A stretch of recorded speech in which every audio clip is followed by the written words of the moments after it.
Hi, I am Dr. Shivashankaraya, consultant orthopedic surgeon, specialist in joint replacement surgery, complex trauma, and sports injury surgeries.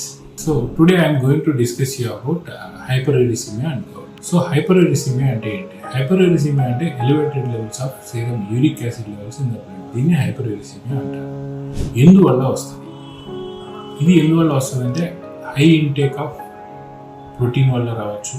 రెండోది కొంతమందిలో by birth protein digest చేసే enzyme defects వల్ల రావచ్చు. కొంతమందిలో kidney సమస్యల వల్ల కూడా పెరగచ్చు. రెండోది ఏంటంటే కిడ్నీ ఎక్స్క్రీషన్ యూరిక్ యాసిడ్ని ఎక్కువగా బయటికి ఎక్స్క్రీట్ చేయలేకపోవడం వల్ల కూడా elevated levels of uric acid రావచ్చు. సో మనకి ఏ ప్రాబ్లం ఏ కాజ్ అనేది తెలియదు కాబట్టి మనం ఏ ఫుడ్స్ తీసుకోవాలి ఏ ఫుడ్స్ తీసుకోవాలి అనేది చూసుకోవాలి. రెండోది గౌట్ అంటే ఏంటి? గౌట్ అంటే ఏంటంటే constantly elevated levels of uric acid in the blood వల్ల ఏమవుతుందంటే జాయింట్స్ దగ్గర ఇన్ఫ్లమేషన్ అంటే జాయింట్ క్యాప్సూల్లో ఈ యూరిక్ యాసిడ్ క్రిస్టల్స్ అని మోనోసోడియం యూరిక్ క్రిస్టల్స్ అనేటివి ఏర్పడతాయి. దీన్ని గౌటీ ఆర్థరైటిస్ అంటారు. So uric hyperuricemia is different and gout అనేది డిఫరెంట్.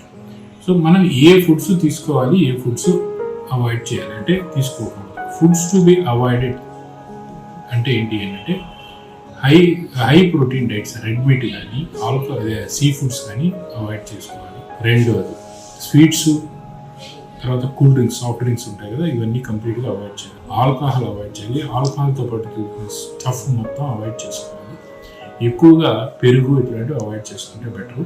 ఇంట్లో పిండి పదార్థాలు ఎక్కువ తిన్నా, బజ్జీలు బయట బజ్జీలు పునుగులు ఇట్లాంటివి తిన్నా అవాయిడ్ చేసుకుంటే బెటర్ యూరిక్ యాసిడ్. రెండోది ఏవేవి తినచ్చు. ఫస్ట్ థింగ్ ఏమేమి తీసుకోమంటామంటే ఫస్ట్ ప్లెంటీ ఆఫ్ వాటర్ ఎక్కువ తీసుకోమంటాం.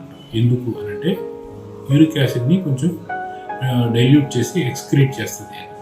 రెండోది ఏంటంటే లో ఫ్యాట్ మిల్క్ కానీ ఇట్లాంటివి బటర్ మిల్క్ కానీ ఇట్లాంటివి తీసుకోవాలి. డ్రై ఫ్రూట్స్ నట్స్ తీసుకోవచ్చు. మూడోది వెయిట్ ఎక్సెస్ వెయిట్ ఉంటే వెయిట్ రిడ్యూస్ చేసుకుంటే బెటర్. బ్లడ్ షుగర్ కంట్రోల్లో ఉంచుకుంటే బెటర్. ట్రీట్మెంట్ ఏంటి? ట్రీట్మెంట్ ఏంటంటే యూరిక్ యాసిడ్ని తగ్గించడానికి కొన్ని మందులు ఉన్నాయండి. సో అవి డాక్టర్ని కన్సల్ట్ చేసి వాడుకుంటూ డైట్ కంట్రోల్ చేసుకుంటూ వెయిట్ రిడక్షన్ షుగర్ కంట్రోల్ చేసుకుంటే యూరిక్ యాసిడ్ లెవెల్స్ కంట్రోల్లో ఉంటాయి. ఈ క్రానిక్ ప్రాబ్లమ్స్ కాకుండా చూసుకోవచ్చు.